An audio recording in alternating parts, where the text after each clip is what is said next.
tudo bom? Eu sou a Mikan, Mika com 3 N's no final, e hoje eu vou falar de House of the Dragon. Eu tô aqui pra celebrar House of the Dragon, na verdade, porque recentemente fez um ano da estreia da série. Ela saiu no dia 21 de agosto de 2022, então eu tô aqui pra relembrar esse um ano, pra gente conversar sobre essa série. Então pra fazer isso eu fui lá na aba comunidade e pedi pra vocês mandarem nos comentários quais são as cenas favoritas de vocês da primeira temporada de House of the Dragon. Eu vou ler algumas dessas respostas e comentar alguns desses momentos com vocês, assim a gente relembra juntos. Afinal, deve demorar um pouco aí pra segunda temporada, né? Ela já iria ser no final ali de 2024, se não atrasar por causa da greve e tudo mais, apesar de continuar gravando, tá? Tá rolando gravação, se vocês quiserem, tem o vídeo aqui sobre House of the Dragon na greve dos roteiristas, mas né, mesmo se não for adiada, a segunda temporada ainda vai demorar um tempão aí pra estrear, então nada melhor do que a gente relembrar a primeira juntos. Se você quiser participar de mais vídeos assim, fica de olho na minha aba comunidade, que eu sempre interajo com vocês por lá, peço temas de vídeos e também rola esse momento em que vocês podem participar de vídeos novos por aqui. E o vídeo de hoje tem um patrocinador muito legal, que é a Surfshark. Se você não conhece, a Surfshark é uma empresa focada em segurança cibernética, cheia de soluções pra você. E hoje eles me chamaram pra falar da estrela da Surfshark, que é a Surfshark VPN. Gente, eu tô me sentindo muito youtuber gringa com esse patrocínio, de verdade. Se você não sabe, VPN é uma sigla para Virtual Private Network, ou rede privada virtual. Então, quando você usa uma VPN, você está usando um software que estabelece uma conexão protegida e privada, escondendo seu endereço de IP. Isso é útil por vários motivos. Sabe quando você está na empolgação pesquisando uma coisa aqui no YouTube, aí você clica num link de um vídeo perfeito e quando você vai assistir aparece lá: o vídeo não foi disponibilizado em seu país. Eu não sei se vocês já tiveram essa experiência, comigo acontece bastante, é bem frustrante quando rola. Acontece muito, por exemplo, com canais japoneses. Eles vivem bloqueando conteúdo pra quem tá assistindo de fora do Japão. Eu já sofri muito querendo ver clipe de música japonesa nessa vida, J-pop, essas coisas. Não sei porque que eles não liberam os vídeos pro mercado internacional, mas com uma VPN você pode redirecionar a origem do seu tráfego, e aí você dribla esse bloqueio geográfico. Com isso fica parecendo que você tá acessando do Japão, e aí um mundo novo se abre, tá? Outro exemplo bom que também acontece muito com sites japoneses. Você tá buscando um produto, por exemplo, uma action figure, e aí aparece um site japonês, e você vai clicar lá pra ver. E esse site te manda automaticamente para uma versão internacional ou para uma versão brasileira, que às vezes é super limitada em relação ao que você queria ver no site original. E eu entendo por que isso acontece. Às vezes esses sites não têm envio internacional, por exemplo, mas às vezes eu só queria ir lá ver um negócio, só consultar, sabe? E bom, VPN tá aí para isso. É só mudar a localização bem rapidinho e aí fica parecendo que você acessou direto do Japão. E assim, por mais que eu use bastante para isso, não é só para acessar sites japoneses, tá, pessoal? Eu sei, por exemplo, que tem muita gente que acompanha o canal aqui que não mora no Brasil. E aí, assim como eu falei do caso do site japoneses, tem sites brasileiros que bloqueiam acesso para quem tá fora do Brasil. Uma VPN pode te ajudar com isso também. E assim, ó, não fui eu que contei pra vocês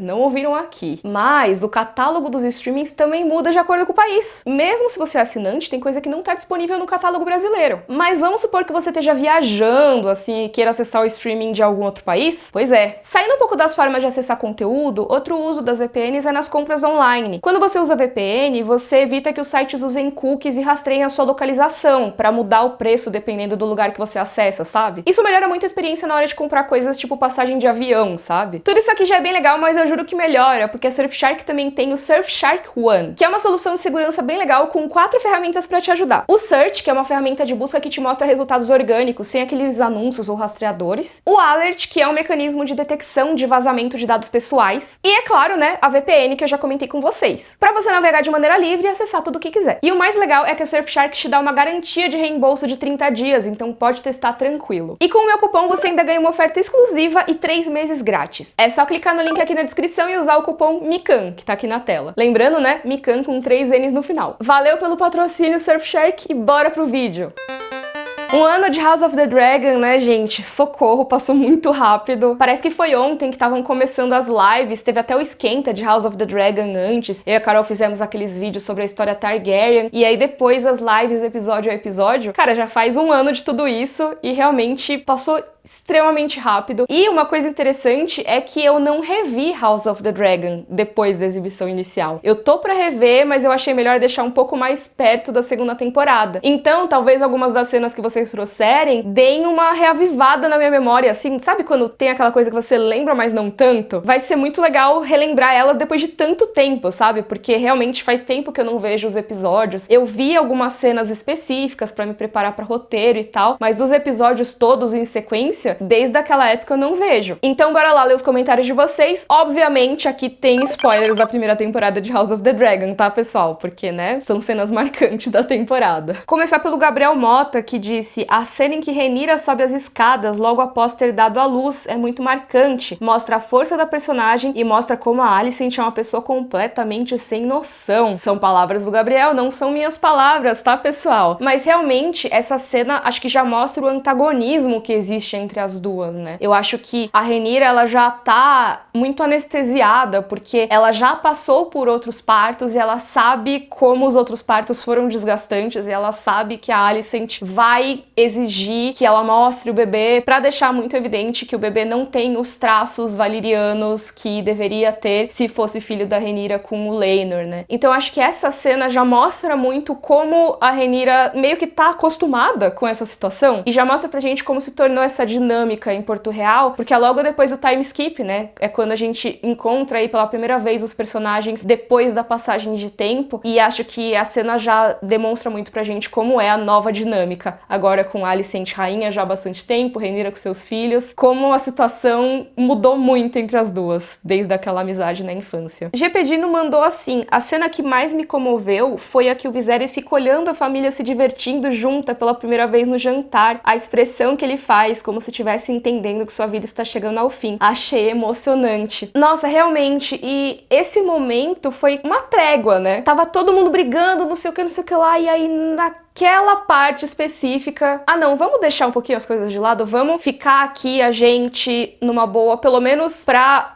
mostrar pra ele que tá tudo bem. Nada tava bem, né, gente? Assim, no momento que ele vira as costas, já era. Mas pelo menos foi uma coisa que eu acho que deu um pouco de paz pro Viserys no final. E tem várias pessoas que falaram do Viserys entrando na Sala do Trono. Tem, por exemplo, Law Saltzman falando: pra mim nada supera o Viserys já sem forças entrando na Sala do Trono pra defender a Rhaenyra. Um absurdo o Paddy não ter sido nomeado ao Emmy. A minha segunda cena favorita é a do primeiro Dracarys. O Paddy Considine, que é o ator que faz o Viserys, realmente não foi indicado ao Emmy desse ano. Inclusive, se eu não me engano, House of the Dragon não foi indicada a nenhuma das categorias de atuação, tá? Eu tô checando aqui, inclusive, e foram 8 indicações pra série, inclusive melhor série dramática, mas não teve indicações de atuação, como era comum que rolasse com Game of Thrones nas últimas temporadas, né? Teve várias indicações. House of the Dragon, nesse momento, não teve, mas eu acho que não é exatamente pela série, e sim porque a concorrência tava muito braba, inclusive da própria HBO, né? Que a HBO dominou as categorias de atuação, com Succession, White Lotus, teve um pouco de The Last of Us também. Então, assim, já tinha muita série da HBO indicada, e House of the Dragon acabou ficando um pouco de lado. Mas enfim, o comentário de Isael Silva Feitosa também tem a ver com isso, que é: muito injusto o Paddy não ter sido indicado ao Emmy. Minha cena favorita é a da máscara, sempre me emociona. Viserys chegando pra ajudar sua filha. E ainda tem o Daemon colocando a coroa de volta na cabeça dele quando cai, depois de descobrir que foi improviso do Matt. Sim, eu acho muito legal que é uma cena tão tocante, né? O Daemon colocando a coroa no Viserys, e isso parece que foi mesmo improviso do Matt Smith. Ó, a Ellie Kasugi também comentou: Daemon pegando a coroa do Viserys do chão e ajudando ele a continuar andando até o trono. A troca de olhares entre os irmãos é muito linda. Eu gosto muito dessa cena mesmo, e realmente é aquilo, né? É a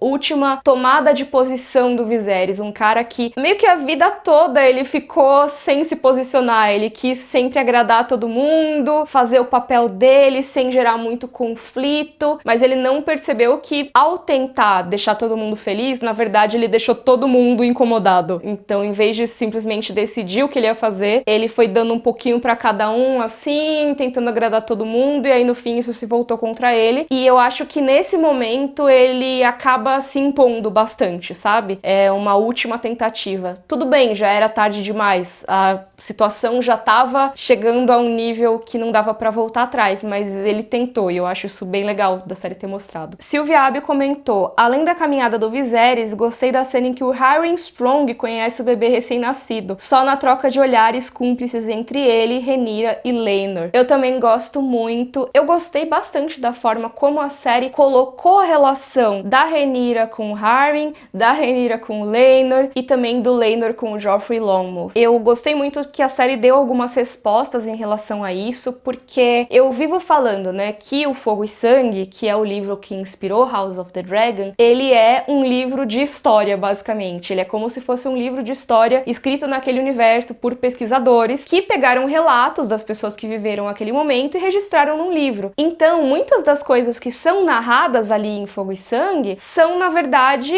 a versão oficial, ou então a versão dos rumores. Não necessariamente são a versão de quem estava lá vivendo aquilo. E no caso dessa relação da Rhaenyra com o Harren, como é uma relação extraconjugal, assim como a do Laenor com o Joffrey, essas relações elas não costumam ser documentadas. Seria até estranho se fosse uma coisa cravada no livro de história, ó, eles tinham amante X, Y, porque isso em Westeros, se fosse conhecido oficialmente assim, seria punido muito provavelmente. Então a série meio que consegue cravar algumas coisas que o livro não consegue. Isso pode ser uma coisa boa ou uma coisa ruim, né? É muito bom você ter ambiguidade em determinadas coisas. E quando você vai fazer uma adaptação de um texto que é ambíguo, você tem que tomar algumas decisões por ele, né? Você tem que dizer, ah não, aqui eles estão querendo dizer isso. Quando na verdade existem outras interpretações possíveis no texto. Mas a série faz uma das interpretações, certo? Eu tava lendo esses dias um texto do Humberto Eco para um grupo de estudos que eu participo, e ele fala muito de uma coisa que é aplicável para esse tipo de adaptação. Ele fala, por exemplo, de adaptações de romance para filmes ou para outras mídias. E uma coisa que ele diz é: como se vê, passando para outra matéria, se é obrigado a impor ao espectador do filme uma interpretação, lá onde o leitor do romance era deixado muito mais livre. Nada impede que, usando os próprios meios, o filme recupere a ambiguidade antes ou depois daquela cena, lá onde o romance, ao contrário, era mais explícito. Mas isso implica justamente uma manipulação que seria arriscado designar como tradução. Então a gente sempre tem alguns engasgos nessa hora de trazer uma coisa que era de uma mídia para outra, né? Tem algumas coisas que o livro pode afirmar, cravar, e a série deixou um pouco mais ambígua, mas muitas vezes alguma coisa que é ambígua no texto, como no caso do Fogo e Sangue. Então, se a série vai mostrar pra gente a Rhaenyra e os relacionamentos dela, ela talvez tenha que tomar algumas decisões que o livro pode deixar em aberto. Ou muitas vezes, que é bem legal no Fogo e Sangue, como ele tem essa perspectiva aí mais de livro de história, ele pode citar versões, né? Como é o caso da relação da Rhaenyra com o Sir Criston Cole, que fica uma coisa assim, ah, mas tem gente que diz que ela foi lá e quis ficar com ele, tem gente que diz que ele era apaixonado por ela, mas a partir do momento que ela tentou seduzir ele, ele ficou com medo e vazou, sabe? Tem esse tipo de coisa que, assim, a série poderia até fazer, mas talvez se tornasse uma coisa muito mais protocolar, né? Ficar mostrando várias versões. Eles acabaram optando por mostrar uma versão só, e eu acho isso bem interessante. Eu gostei da forma que foi mostrada a relação da Rhaenyra com o Sir Harren, gostei muito de como eles amarraram a parte do Laenor, como explicar a morte dele, e eu acho que na segunda temporada a gente também vai ter várias situações que no livro são ambíguas e a gente vai ter algumas coisas que não são exatamente respostas, né? Porque é isso, a série é a sua própria obra, ela não vai necessariamente responder o que tá no livro. Ela é uma história por si só e a existência dela não anula outras interpretações do livro, mas é bem legal ver quais são as decisões criativas que eles tomam. Matheus Freire comentou assim: quando Alicent confronta a Rhaenyra com a adaga na frente de todo mundo, as falas, os olhares, o clima, tudo perfeito. Inclusive, Alicent com a faquinha.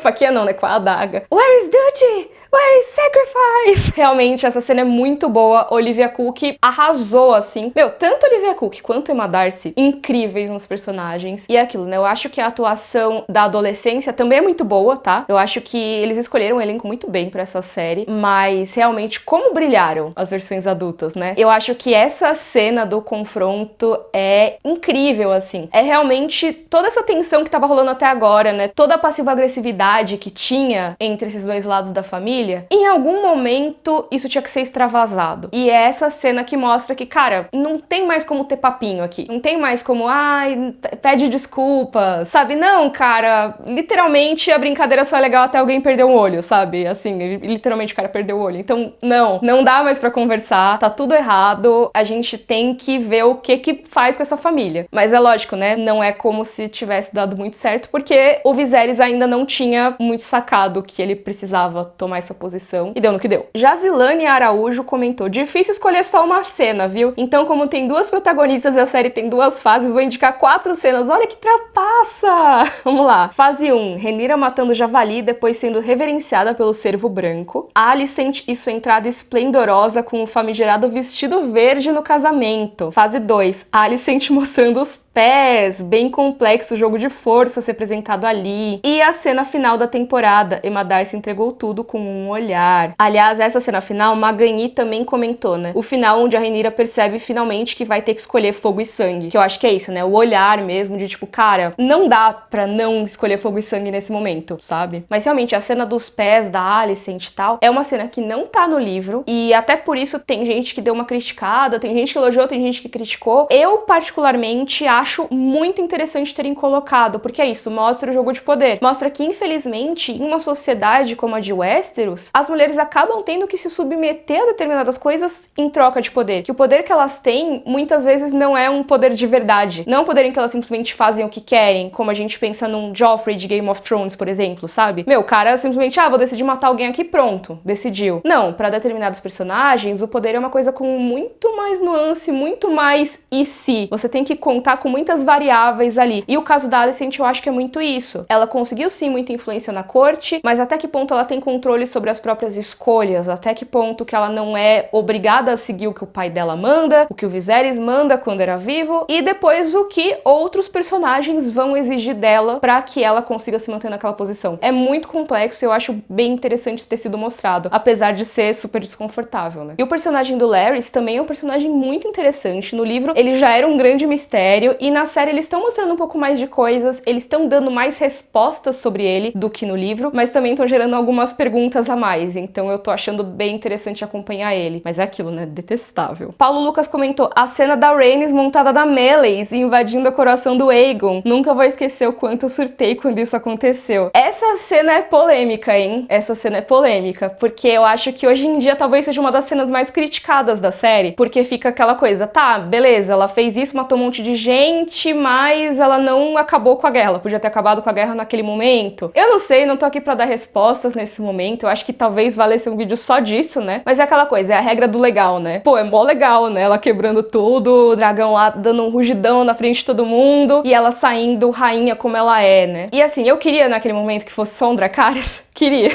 mas não teve, porque senão acabava a série ali, basicamente, né? Mas realmente, como um momento marcante, é muito legal. As implicações são diversas aí, quero que vocês comentem aqui embaixo o que vocês acham dessa cena. Se vocês quiserem, a gente pode conversar mais depois. Pedro Henrique falou: primeiro voo do Aemond com a Vhagar, me senti representado. E Kalil Cruz disse: eu diria que Aemond domando a Vhagar, apesar de escuro, aquela cena foi linda. Pois é, uma cena bem escura, e algumas pessoas reclamaram disso na época, até hoje tem um pouco de meme em relação a essa cena, mas eu gosto muito de ter visto uma criança domando a Vhagar. Eu queria muito ter visto a Laena Velaryon domando a Vhagar, porque ela também domou quando era criança, né? Então seria muito legal. Mas eu entendo que eles não quiseram mostrar 2 vezes o processo de domar um dragão, talvez. E, enfim, eu acho que essa cena é muito importante. É uma cena de formação de caráter ali do Aemond, e mostrar como essa briga dos adultos passa pras crianças também. Não tem jeito, né? É muito interessante ver essa dinâmica. E eu adoro a forma como a Vhagar aparece na série, tá, pessoal? Muitas das representações de dragões da série eu gosto. A Vhagar, que é, assim, é aquilo, né? Ela é devagar pra um dragão, né? Se for parar pra pensar, não que ela voe devagar, mas os movimentos dela são meio assim, cara, tô cansada, sabe? Ela já é muito antiga, ela é gigante. Eu gosto muito da forma que colocaram, que ela tem todo aquele papo ali, sabe? Ela é muito diferente, eu gosto muito do design da Vhagar. E temos a Typical Rafa dizendo: a cena que eu mais amei em House of the Dragon foi a da coroação da Rhaenyra, desde a entrada do Sir Eric até o momento em que todos todos se ajoelham, já assisti várias vezes e a música de fundo sempre me comove. Achei a coisa mais linda. Foi uma coroação simples, emocionante e conseguiu transmitir algo que a coroação do Aegon, mesmo com toda aquela pompa e circunstância, não teve, que foi legitimidade. Vixe. A legítima rainha, meu lado esteve escolhido desde o começo. E é isso, toda essa treta de Fogo e Sangue, de House of the Dragon, começa agora, né? Que é qual é o lado que a pessoa vai tomar, seja em Westeros, seja no fandom, que é qual o lado que as pessoas vão tomar. No fandom existe muito essa coisa de tomar lados, mesmo em séries que não tem lados muito bem definidos, né? Você tem a torcida por um personagem ou por outro. No caso de Game of Thrones, você tinha, eu quero que tal personagem termine no Trono de Ferro. No caso de House of the Dragon, no caso de Fogo e Sangue, existem lados muito bem definidos, porque o próprio livro já coloca que existiam facções rivais em Westeros. Existia o lado dos verdes, que era o lado que apoiava a Alicent e os filhos dela, e o lado dos negros, que é o lado que apoiava a Rhaenyra e os seus filhos. Isso por causa das roupas que elas usaram em um torneio. Tem um vídeo explicando isso aqui, mas a gente lembra da cena da Alicent entrando com aquele vestidão verde super pra dizer assim, ó, esse é o meu lado. Eu estou apoiando aqui a Casa Hightower. Todo mundo que apoia o meu lado vai se lembrar dessa cor, né? Então, tem times muito definidos em House of the Dragon. Eu acho que a série tá tentando dar uma equilibrada nessa coisa dos times pra não pender tanto pra um lado, mas eu queria saber aqui nos comentários qual lado que vocês acham que deveria ganhar o trono, se é que tem algum que vocês acham que deveria prevalecer no final. Não é pra brigar nos comentários, tá, pessoal? Porque eu sei que isso às vezes gera umas tretas. Eu, inclusive, vivo dizendo que eu, Mikan, particularmente, não gosto de dizer que eu torço pra nenhum time. Por quê? Porque eu gosto de ver a história, eu gosto de ver esses dois times brigando, eu não quero que nenhum deles especificamente ganhe, eu quero ver uma história boa sendo construída pelo conflito deles, né? Eu brinco que eu torço pela briga, e é meio que isso. Pra encerrar, comentário da Evelyn Freire Melo. Não sei explicar, mas eu gosto demais da cena da Rhaenyra descendo as escadas secretas do palácio no episódio que o Daemon leva ela pras ruas de Porto Real. Acho que pelo deslumbramento dela e pela música junto, sei lá. Mas não me esqueço de como senti uma catarse vendo essa cena pela primeira vez. Sim, eu entendo demais. Eu acho muito legal como a série deu uma explorada nessas passagens secretas que tem ali na Fortaleza Vermelha. Isso é uma coisa que eu acho que pra segunda temporada a gente pode esperar muito também. Eu gostei muito desse episódio, eu preciso rever agora porque já faz tempo que eu vi. Mas eu lembro que quando eu assisti, eu fiquei muito feliz com a direção dele. Foi uma direção feminina, se eu não me engano. E todo o episódio, ele é feito de uma forma muito sensual, exatamente pra mostrar essa tentativa do Daemon de seduzir a Rhaenyra e depois da Rhaenyra tendo a sexualidade dela aflorada, assim, e tipo, pensando, meu, e aí, o que eu faço? Então eu achei que isso foi muito traduzido na forma que o episódio se apresentou. Eu acho que eles conseguiram trazer bem pra gente como a Rhaenyra devia estar se sentindo naquele momento. Mas, gente, já tá ficando longo aqui, então vamos continuar essa discussão aqui nos comentários? Comenta aqui embaixo qual foi a sua cena preferida de House of the Dragon, qual que é o seu episódio preferido da primeira temporada. E é isso, tô doida pra segunda, ainda vai demorar, mas enquanto isso a gente vai conversando por aqui. Tem uma playlist imensa de House of the Dragon e de Game of Thrones que eu vou deixar aqui na descrição. Não se esquece de usar meu cupom lá na Surfshark. E se você gostou, curte o vídeo, assina o canal. Um beijo, até a próxima. Tchau, tchau!